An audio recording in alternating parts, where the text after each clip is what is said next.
हाय मित्रों, फरी एक વાર પ્રોફેસર હિતેશ પંચાલ ખુશી કોમર્સ ઇન્સ્ટિટ્યૂટ રાણીપથી તમને લોકોને ધોરણ 12 કોમર્સનું એકાઉન્ટ ભણવામાં આવે છે। એમાં પાર્ટ 2 માં ચેપ્ટર 1 સેટ વિના વ્યવહારો, જેમાંથી આપણને 8 માર્કનો દાખલો પૂછાય છે।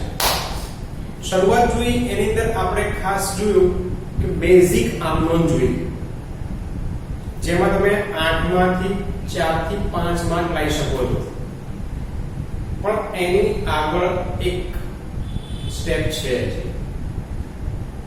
થોડું કોમ્પ્લિકેટેડ છે, પણ તો પણ તમને આવડી જશે। ડોન્ટ વરી, અહીંયા ધ્યાન આપો ખાલી બસ। જો દાખલા નંબર 14 જોઈએ છે। રાજ મશીન લિમિટેડ રૂપિયા 10 ના એક એવા 12 લાખ ઇક્વિટી શેર બજારમાં બહાર પાડે છે, જેના પરથી અરજી મંજૂરી પ્રથમને આપેલા રકમ મંગાવવામાં આવી છે, જેમાં કંપનીને જાહેર ધંધા માટે 14,70,000 ની અરજીઓ મળી છે અને એમાંથી વધારાની અરજી નાણાં ના મંજૂર કરીને પરત કરવાના છે। હવે આકાશ કે જેને 2000 શેર મંજૂર કરવામાં આવ્યા હતા, એને મંજૂરીના અને હપ્તાની રકમ ભરી નથી। કેટલા શેર હતા? 2000 શેર। પછી એક વ્યક્તિ એવો છે જેનું નામ છે શનિ,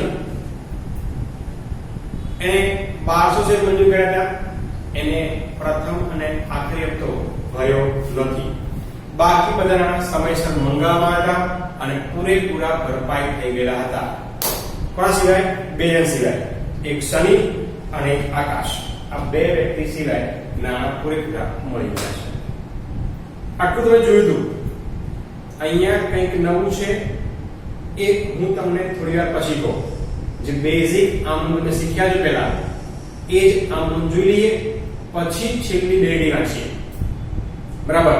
તો જોઈએ પહેલી આમનું તો દુનિયાનો કોઈ પણ દાખલો આવે એક જ થાય, બેંક ખાતે ઉધાર તે ઇક્વિટી શેર અરજી ખાતે।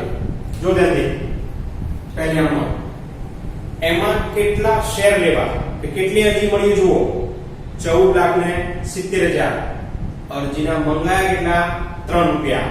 એનો મતલબ એવો થયો 14,70,000 ગુણ્યા 3 કરો, રકમ આવી ગઈ 44,10,000। ઉધાર કરો, જમા કરો, રેડી।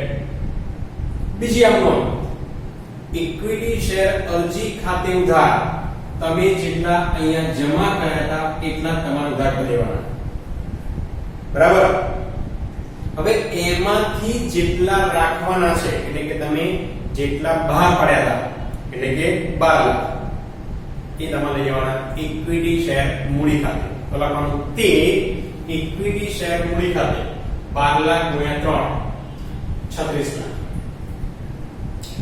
14,70,000 ની અરજીમાંથી આપણે ફક્ત મંજૂર કર્યા 12 લાખ, વધારાના 2,70,000 ગુણ્યા 3 કરીને નાણાં શું કરીશું? જાહેર ધંધાને પરત કરીશું। એટલે બેંક આપનાર કહેવાય, બેંક શું છે? જમા। એટલે લખ્યું તે બેંક ખાતે 2,70,000 ગુણ્યા 3 એટલે કે 8,10,000। રેડી? ચલો, આટલી બધાને ખબર પડી। હવે આગળ અરજીની બે પતી ગઈ, હવે આવશે મંજૂરી બે આમનો। તો આપણે લખીશું ઇક્વિટી શેર મંજૂરી ખાતે ઉધાર તે ઇક્વિટી શેર મૂડી ખાતે। અને હવે શેર આપણી પાસે ફક્ત 12 લાખ છે। 12 લાખ કેટલા મંગાયા? 4 12 ચોક 48 લાખ કમ્પ્લીટ। 12 લાખ ગુણ્યા 4 48 લાખ આપણે મંગાવ્યા। પણ એમાં એક વ્યક્તિ આકાશ નામની એવી છે જે 2000 શેર ધરાવે છે, એ પૈસા ભરતી નથી, એટલે કે મળવાનું બાકી, એટલે બાકી હપ્તા ખાતે ઉધાર। તો જો અહીં બાકી હપ્તા ખાતે ઉધાર 2000 ગુણ્યા 4 8,000। બેંક ખાતે ઉધાર, પણ રકમ હાલમાં લખવાની નહીં। તમે જે આગલી આમનમાં મંજૂરી ખાતેનો ઉધાર કર્યા છે એટલા મંજૂરી ખાતે જમા કરી દેવા। જો તે ઇક્વિટી શેર મંજૂરી ખાતે 48 લાખ. 48 લાખમાંથી તમે ઉધાર કર્યા 8000 એ બાદ થઈ જાય અને બાકીની એમાઉન્ટ આપણે બેંકમાં લખીશું 47 લાખ ને 92,000. ફરી કહેજો તમે મંગાવ્યા કેટલા 48 લાખ તો મંજૂરી ખાતામાં જેટલા ઉધાર કર્યા એટલા જ મંજૂરી ખાતામાં જમા કરી દેવાના. પછી કેટલા બાકી રહ્યા તો બાકી હપ્તા ખાતે અથવા એમ પણ લખી શકાય મળવાના બાકી હપ્તા ખાતે. બરાબર બંને ચાલે. બાકી હપ્તા ખાતે કેટલા 2000 × 4 કુલ 8000. બેંક ખાતે ઉધાર કરવાના પણ એમાં ગણતરી સિમ્પલ કરી દેવાની. કઈ દે જે રકમ તમે જમા 48 લાખ કરી છે એમાંથી 8000 બાદ કરી દો વધે 47 લાખ ને 92000 બેંક ઉધાર લખી દેવાનો. રેડી. હવે પ્રથમ અને છેલ્લો હપ્તો મંગવાયો બતાવ્યો. બરાબર તો લખીશું ઇક્વિટી શેર પ્રથમ અને આખરી હપ્તા ખાતે ઉધાર તે ઇક્વિટી શેર મૂડી ખાતે. અહીંયા પણ શેર કેટલા 12 લાખ ગુણ્યા 3 36 લાખ. જુઓ હવે નાણાં મંગાવી લીધા હપ્તાના. હવે મળતી વખતે બે વ્યક્તિ એવા છે એક આકાશના 2 હશે અને સહીના 1200 છે કુલ થાય 3200. એ નાણાં મળતા નથી. શું લખીશું બાકી હપ્તા ખાતે ઉધાર 3200 ગુણ્યા 3 એટલે કે 9600. બેંક ખાતે ઉધાર પણ રકમ હાલમાં લખવાની નથી. તમે જે અહીંયા હપ્તાની રકમ તમે ઉધાર કરી છે એ તમારે પ્રથમ અને આખરી વખત જમા કરી દેવાના. તે ઇક્વિટી શેર પ્રથમ અને આખરી હપ્તા ખાતે કુલ રકમ જેટલી ઉધાર એટલી જ જમા 36 લાખ. ફરી 36 લાખમાંથી 9600 બાદ કરીશું તો એટલી રકમ બેંકમાં મળી જશે આપણને. બરાબર કે 35,90,400 બેંક ખાતે ઉધાર થઈ જશે. એટલે પહેલા આપણે લખી નાખવાનું બાકી હપ્તા ખાતે ઉધાર બેંક ખાતે ઉધાર તે ઇક્વિટી શેર પ્રથમ અને આખરી હપ્તા ખાતે. શું કરવાનું પાંચમી આમલમાં જેટલા તમે હપ્તા ખાતે ઉધાર કર્યા છે એટલા હપ્તા ખાતે જમા કરી દેવાના પહેલી વાર. પછી જુઓ કેટલા વ્યક્તિના નાણાં બાકી રહેશે તો કે બે ના. એક 2000 એક 1200 કુલ થયા 3200. એને ગુણ્યા 3 લીધે 9600 બાકી હપ્તા ખાતે ઉધાર કરવાના. બેંકમાં એમાઉન્ટ કે દેવાની ફરી લીધો જમા કર્યા 36 લાખ ઉધાર કર્યા 9600 એ બાદ કરી દેવાના એટલે વધે 35,90,400. આ તમે આગળ જેટલા પણ દાખલા ચલાવ્યા એમાં શીખી ચૂક્યા છો અને હવે તમારી પાસે જે આવે છે એ આ છે નવું. અહીંયા જો છેલ્લી બે લાઈન કંપની જે શેર હપ્તા બાકી હતા તે શેર જપ્ત કર્યા અને જપ્ત કરેલા બધા શેર દીઠ 7 લેખે પૂરા ભરપાઈ તરીકે ગણીને ફરીથી બહાર પાડ્યા. એટલે અહીં પહેલા જપ્તી કરવાની હતા પછી બહાર પાડીશું. કારણ કે કંપનીનો એક રૂલ્સ છે કે પોતાની મૂડી ઓછી ના કરે. એટલે શું કરશે જે લોકોએ પૈસા નથી ભર્યા એમને નોટિસ આપશે.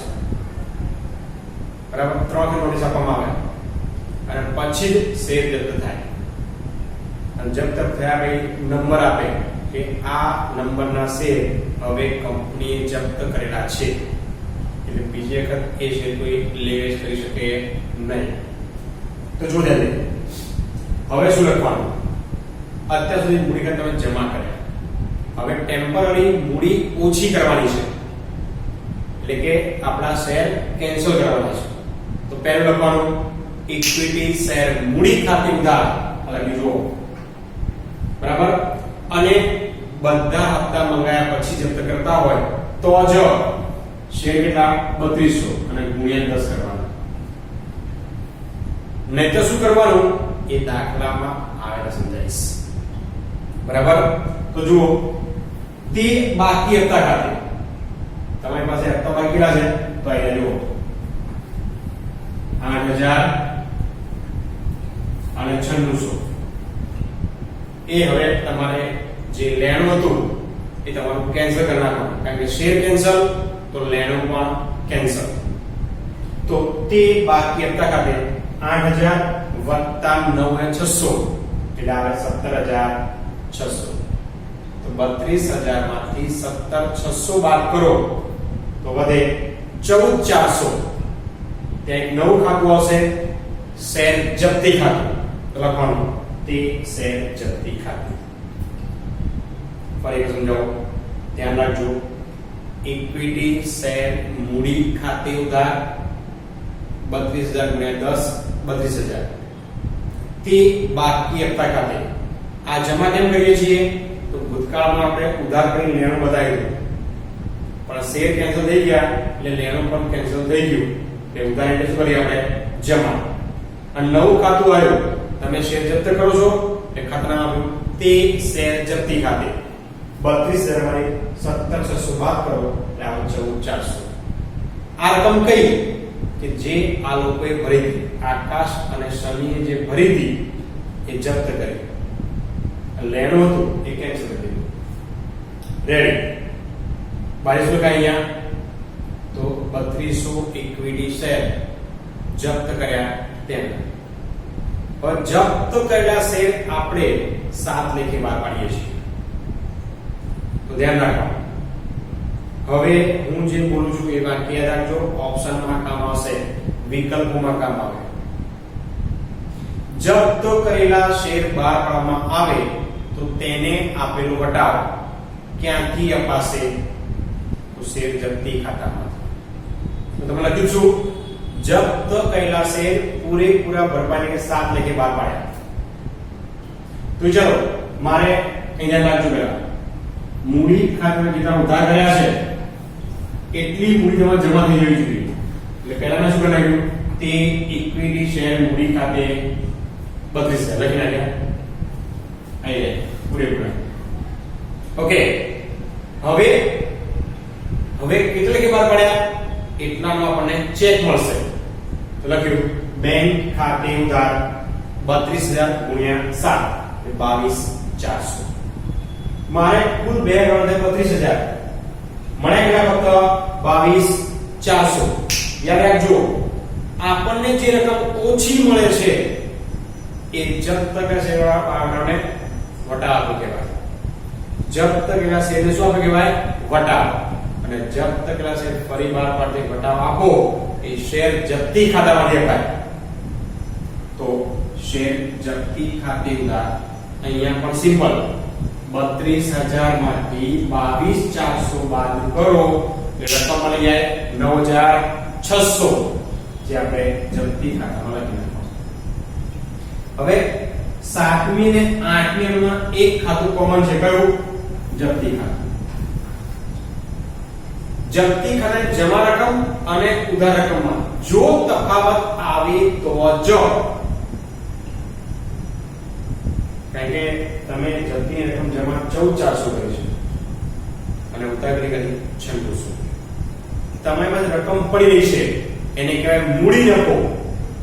વર્ષના અંતે આ મૂડી નફો મૂડી અનામત ખાતે જાય. એની આગળ લખી પડે તમારે 9મી શેર જપ્તી ખાતે ઉધાર તે મૂડી અનામત ખાતે 14400 માંથી 9600 બાદ કરવાના એટલે વધે કેટલા? 4800. તો તમારી આ 3 આમનું જે છે એ સૌથી અગત્યનું છે, જે દરેક દાખલામાં થોડી ફેરફાર થાય. એટલે તમારે એટલીસ્ટ 6 આમનું તૈયાર કરવાની. આ પણ તમને આવડી જશે. થોડુંક ધ્યાન રાખો, થોડુંક વારંવાર વિડિયો જુઓ, થોડુંક વારંવાર જાતે ગણો, ભૂલ પડે ફરી વિડિયો જુઓ તો એ તમને સારામાં સારું આવડી જશે. અને ના આવડે તો નજીકમાં હોય તો કોલ કરી શકો છો. ફોન નંબર લખેલા છે, બરાબર.